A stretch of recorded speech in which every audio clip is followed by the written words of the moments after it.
Kani kadai ke Patisi TV, bat pidang pet ya ka kubor baman kasngi, belawan rasyapi da ka rupa.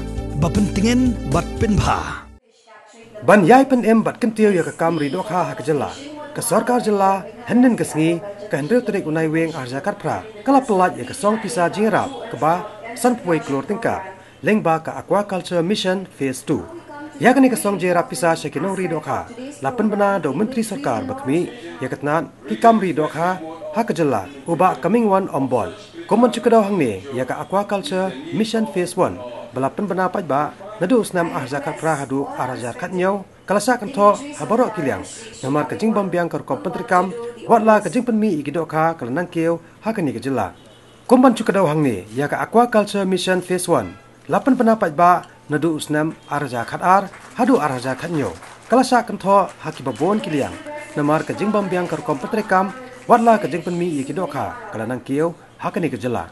Uba coming one ombon haba keren kumukongsan hakani kasngi ulai tu baling ba kani commission ke Sorkar Jylla ke jua jingrap kumban 100% kum karam neki bang kat ba kinori Dohkha pat ken ha ban bei hi pat ya kajing pulot persep nalade kumba katsan persen AA.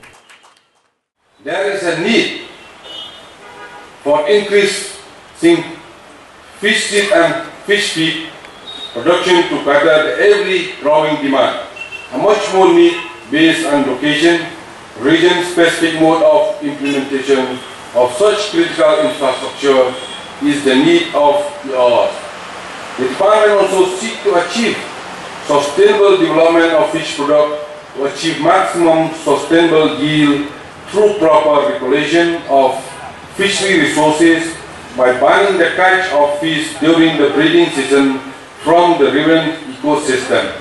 Since our exploitation lead to decrease in fish population, including the stock of indigenous and economic species, the establishment of sanctuaries for conservation of aquatic fauna was encouraged through MSAM 1 Mini Mission 3 to promote tourism, research and academic studies in the state.